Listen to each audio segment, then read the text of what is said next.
Restoring the middle class in the 21st century. Helping people who are in the middle class stay there.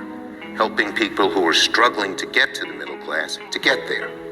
And helping people who are in the middle class stay there. Helping people who are struggling to get to the middle class to get there. And give more the middle class stay there. Helping people who are struggling to get to the middle class to get there.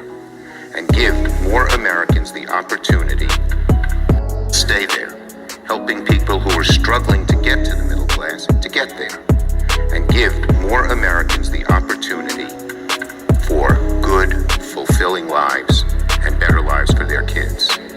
And to get there, and give more Americans the opportunity for middle class stay there, helping people who are struggling to get to the middle class to get there, and give more Americans the opportunity. We had said for a long time now, if we had a framework that had our priorities spelled out clearly and agreed to, that added up to a top line, start with the priorities and then added up to a top line, which was the limit. Priorities I mentioned, the top line, 1.75 approximately, and the commitment that we would have the same bill pass the House and the Senate. That's what we have now. That's what the president presented. And we won't have anything, regardless of whatever input we have in the bill, unless it is agreed to by the Senate. Democrats are looking for new ways to fund their reconciliation package, which has now dwindled down to below $2 trillion. The newest proposal is to tax the unrealized capital gains of certain assets of the nation's ultra-wealthy. Well, I think what's under consideration is a proposal that Senator Wyden and the Senate Finance Committee have been looking at that would impose a tax on unrealized capital gains on liquid assets held by extremely wealthy individuals, billionaires. I wouldn't call that a wealth tax, but it would help get at capital gains, which are an extraordinarily large part of the incomes of the wealthiest individuals. So Janet Yellen says this tax would only apply to the ultra-wealthy. Currently, Democrats are saying the tax would apply to only those with more than $1 billion in assets or $100 million in income for 3 consecutive years. But first, what would this tax be taxing exactly? What are unrealized capital gains? Well, unrealized capital gains are the increases in value of your assets that you haven't sold. That's why they're unrealized. So let's say you own some stock. The stock was worth $10 a share when you bought it. The company does well, and suddenly it's worth $100 a share. You haven't sold a single share, but your portfolio has, on paper, increased in value tenfold. Paying unrealized capital gains tax is paying on that increase in value even though you haven't sold it and you don't have the cash in your hands. Though Democrats haven't specified exactly which assets would be subject to these new taxes, this could include any number of things, such as stocks, private companies, business investments, homes, other real estate, artwork, and any number of other appreciating assets. The list could be quite large, complicated, and could require an annual appraisal to figure out what things are worth. It's a lot easier to tax something you've sold than to tax things you haven't, but which have increased your net worth on paper.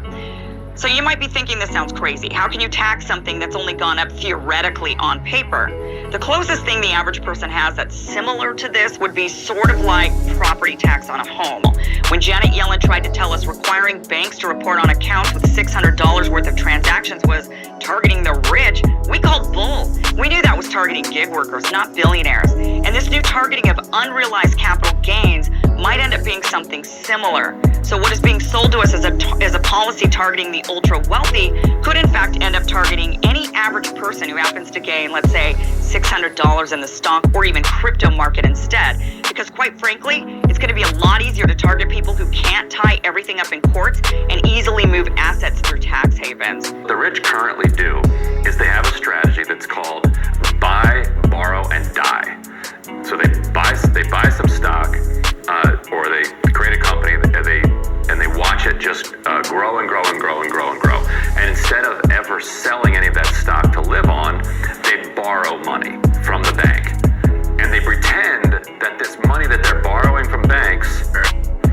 that is backed by their capital gains is not income.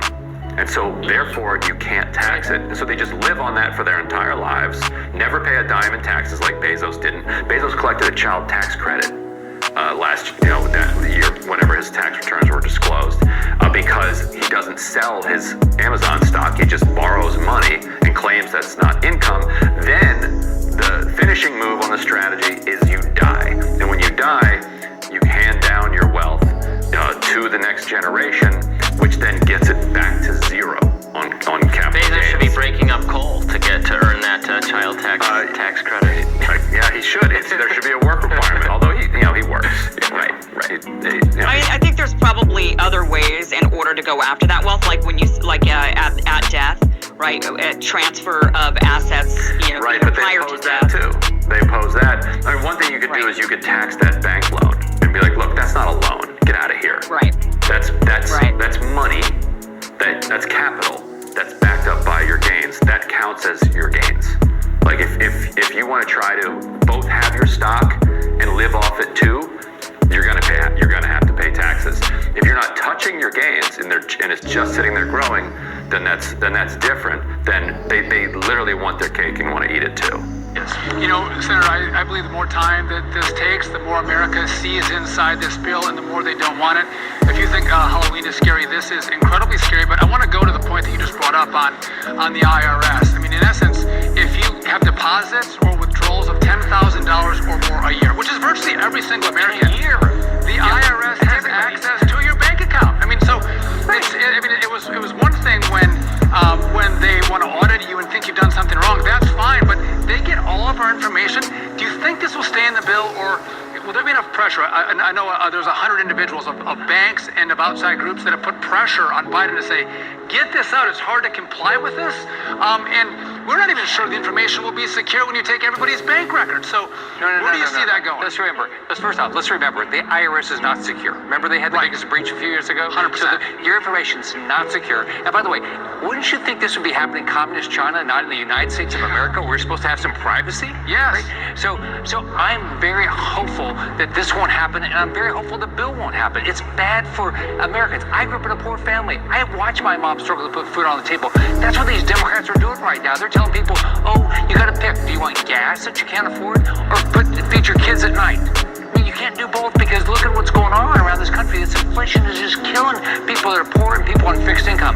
I'm going to fight against it. I think Republicans are going to continue to fight against it, and Americans across the country are calling their House and Senate members saying, enough's enough. This has got to stop. Socialism is not for the United States of America.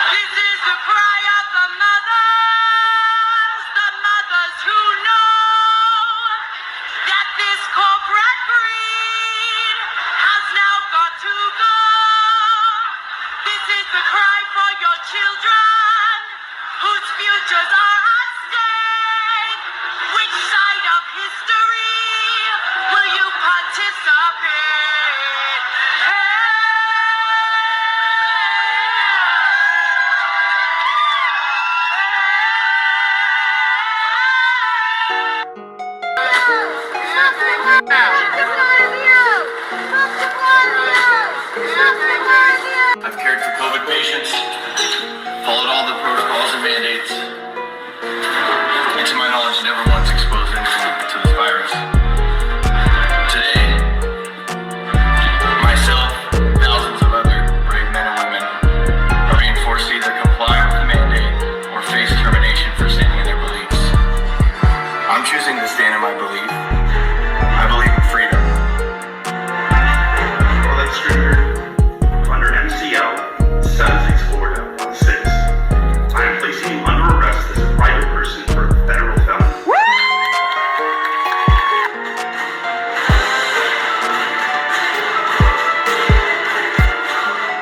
Are you still full speed ahead on mandates for essential workers to get vaccinated?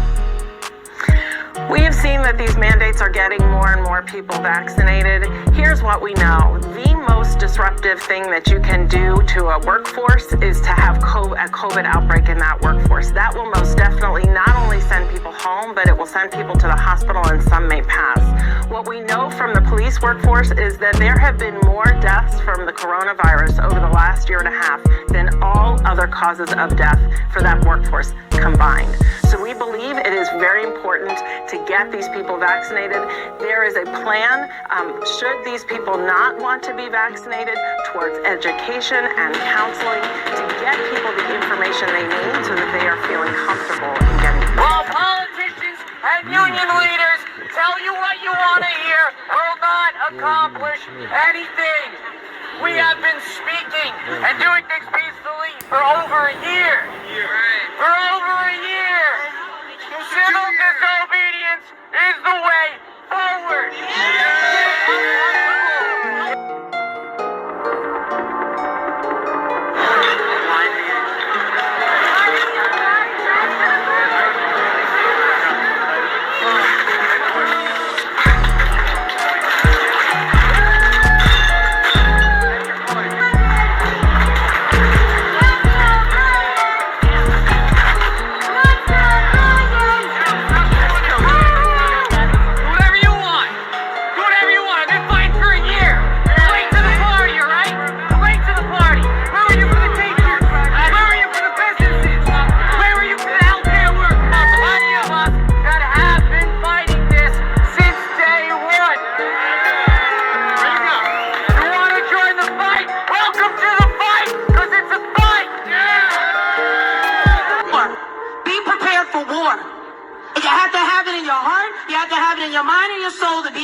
Just like our military does, and they do it every single day. They don't think about, oh, I want to take a break today. No, they do it every single day, every waking moment. They're Minutemen. They get up and they go. We have to be Minutemen for freedom. We have to be Minutemen in New York City. We have to stand for this and believe it. The pettiness gotta stop. The division has to stop.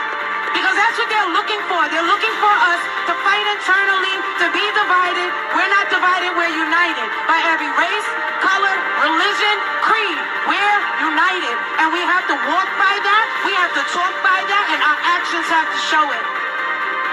We stand for our children, we stand for our educators, we stand for our healthcare workers, we stand for our law enforcement. I appreciate every single one of you. I know BLM, BLM, they had their run-em-up. They destroyed the city last year. I don't claim that. But I do claim that you all put your lives on the line to protect us every single day. And I appreciate that. Guys, give it up for the NYPD. And just like the teacher said, he made a good point. Eventually, it's going to be a time that you're going to have to make a choice to serve your oath. And I am hoping in my heart that you guys serve your oath. And if you do, 100%, you have an army of freedom fighters that will protect you every single day. Whether we gotta wait outside your homes and protect you, whether we gotta walk your kids to school because you're worried about somebody messing with them, we got your back 100%. Passionate heat your home tax, which can increase Americans' bills every winter by... Wait a minute, how is it compassionate to heat your home? I put that word in myself. It was a joke. But seriously, it does kind of feel that way. It's a necessity. It's not a right, but it's just a necessity. Yeah, and that's why I said it tongue-in-cheek. The very compassionate heat your home tax, which can grow your bill by up to $242 a month. People don't have that kind of money, right? The mind-blowing Made in America tax, which of course cripples your average American small business owner, and all it does is create an advantage yet again for foreign companies. And the hallmark of the Democrat Party, which is even more regulations for small businesses. All it does is make it more difficult to be an American here, more difficult to earn a livelihood, and I propose changing the name to something more like the dumpster fire. I think that would be very accurate, Emily. And then Biden, meanwhile, he calls this bill fiscally responsible. His chief of staff says, quote, it's twice as big in real dollars as the New Deal. That's what he says. But moving on to the political implications of this, Harris, I spoke to an RNC official this morning, and to your point about heating your home, they said their internal polling shows that 70 to 80% of voters have noticed the price of goods in their life going up. That's enormous. You don't get 80% of people in a surprised it's not 100%.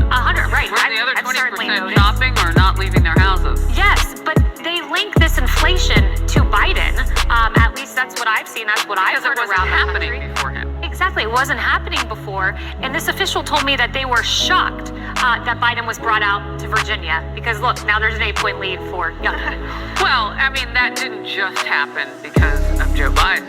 I mean, the Democrats handed the Republicans in that constellation, both that race and anybody really who's running for governor right now against the Democrats, they handed them a beautiful thing. They handed them Americans who wanted their voices being heard, and Republicans said, we hear you. And that made the Democrats say the opposite, because I guess they're in the oppositional game.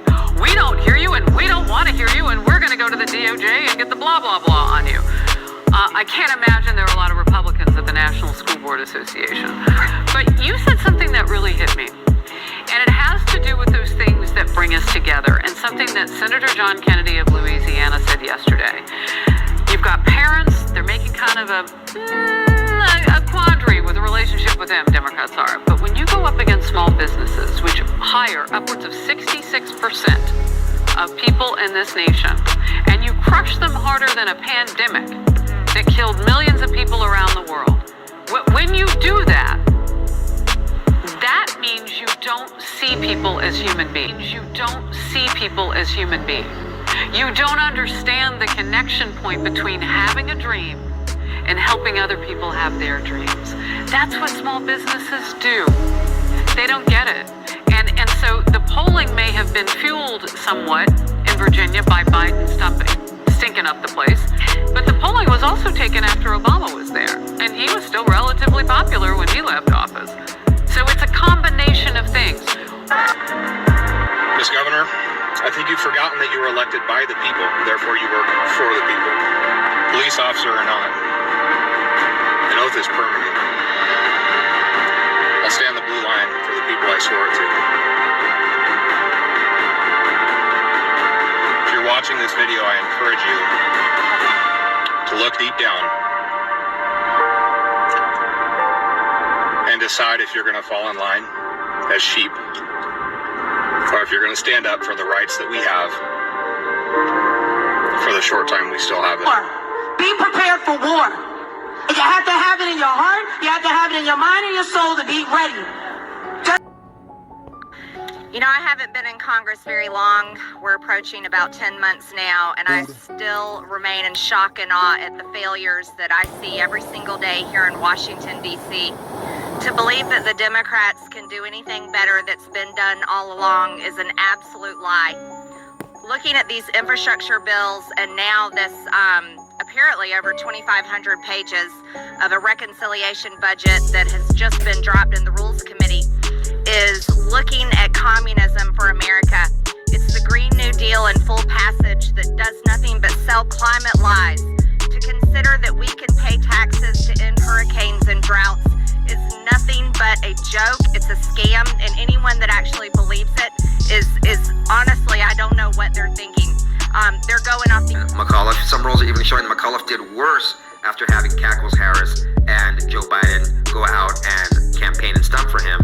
The fact that Mark Elias is now involved with Terry McAuliffe, do not be surprised that even though all the polls seem to show that McAuliffe is not winning in Virginia, somehow he pulls off a massive upset or barely wins the gubernatorial race in Virginia. Y'all know what I'm saying. Y'all know what I'm saying. And I want to end with this little thing. This is Joe Biden during the Virginia gubernatorial stumping for Terry McAuliffe. This is what he said 25 times during his speech. I ran against Donald Trump, and Terry is running against an acolyte of Donald Trump. Donald Trump. Donald Trump? No, he doesn't want to talk about Trump anymore. 25 times Joe Biden said the name of Donald Trump. Who is living rent-free in whose brain right now?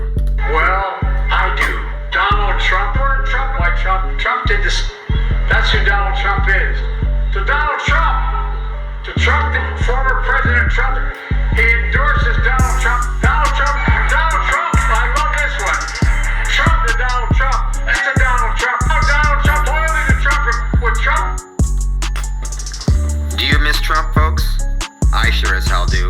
And it appears so does the mainstream media, and even some sick way, Joe can't get Trump off the brain. Thanks for having me. So what can you tell us about the president coming to the Capitol today to try to convince people that he's got some agreement here? Does he have an agreement on a reconciliation plan, to your knowledge? Well, I don't know if he has an agreement. I can tell you that they say we don't know the details, and that's probably in the fine print side, but I know this, no matter what, he's coming up here to sell a plan that's going to raise taxes, that's going to increase debt spending, and it's going to give the government more power, the central government, the federal government, more power over new aspects of our lives. That I'm confident that the bill is going to have in it. And I don't call it the reconciliation package. I mean, look, this is a Build Back Socialist plan, and it doesn't matter if it's $3.5 trillion or $1.75 trillion. At the end of the day, that's a gimmick, because they can just lower the number of years. They can say, well, we're only going to have these socialist programs for 2 years, and that'll lower the cost, because their plan is once they get these things in place, it's very hard to repeal them, and they know that. That's what they're banking on. So that's what he's coming up here to pitch and sell, and it's like everything else he does. It's always built around these fake artificial timelines that are for political purposes. We had to get out of Afghanistan by September 11th so he could have a press conference bragging about it. We saw that disaster, and now he has to come up with this plan to borrow and spend at least close to $2 trillion at a minimum, expand our government, codify socialism into the law, but he has to do it before he gets on a plane and flies to Europe, where the Chinese will hypocritically, talk about climate change while they're out there funding coal-fired plants all over the world and are the world's leading polluter. So, par for the course. That's right. Well, that's right. They are the world's leading polluter. I'm glad you said that, because I don't know why anybody's expecting the Chinese to keep their promises, the CCP, on a climate deal. But you just said something really important in terms of what we're going to hear from this president in a few minutes. I know that he's trying to get the infrastructure deal passed, but the progressives won't sign on to that unless they have their way on the climate package. Do you expect that an infrastructure package could pass this week, or are you expecting that we will see an extension of the highway funding? Because that highway funding expires on the 31st, right? Right, and I don't know if they're going to pass one or not. I can tell you that the reason why I voted against the infrastructure bill is what's happening this week, and that is it's being held hostage. It's being held hostage because what they're saying is, until you agree to our socialist plan, we're not going to go ahead and pass this bipartisan thing that came out of the Senate. They're holding it hostage. It's what they're using now to force people, perhaps some people that aren't comfortable with the Build Back Socialist plan, to vote for it or to say they're for it so they can get an infrastructure bill passed. It's what they said they were going to do all along. It's the reason why I voted against it. I wasn't going to be part of this blackmail effort.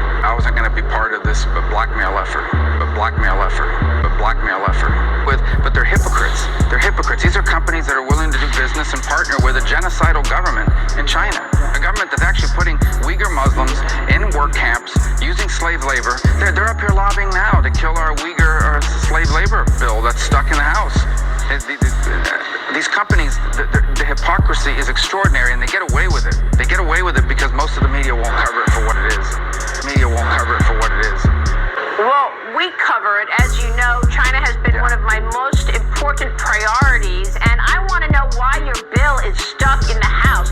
Who is getting paid by the CCP there on Capitol Hill? I mean, look at General Mark Milley calling China's hypersonic weapons test very close to a Sputnik moment, Senator. This from the guy who called his counterpart in China and told him, we're going to give you a heads up on whatever we do with regard to China. Yeah, I'm sure his counterpart in China gave him a heads up about the hypersonic missile being launched.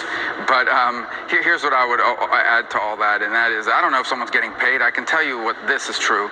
The Chinese Communist Party has developed an expertise. They have refined and really mastered the art of deputizing American corporate class to come to Washington, D.C. and be their lobbyists. And what they tell them is, hey, look, you have 2, 3, 5% of the market share in China's 1.5 billion people.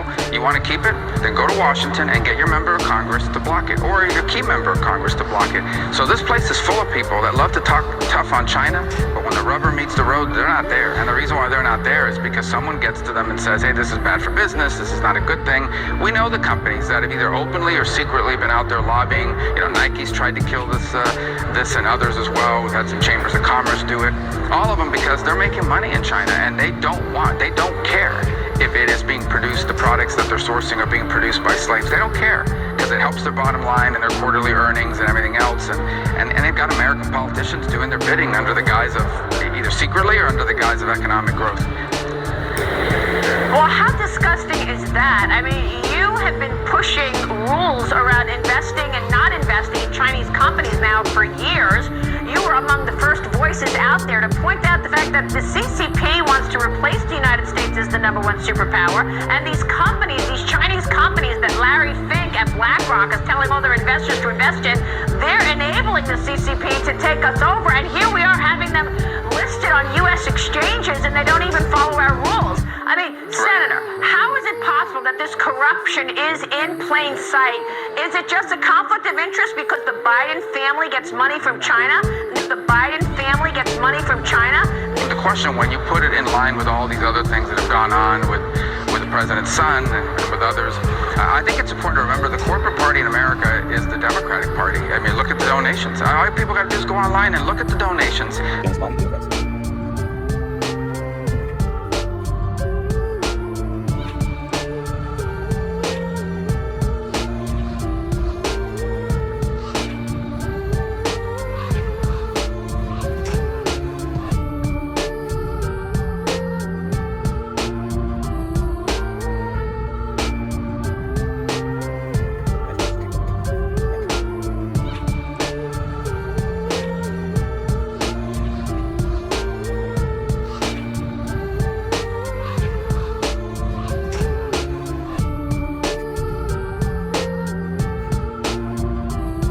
Look where the money went.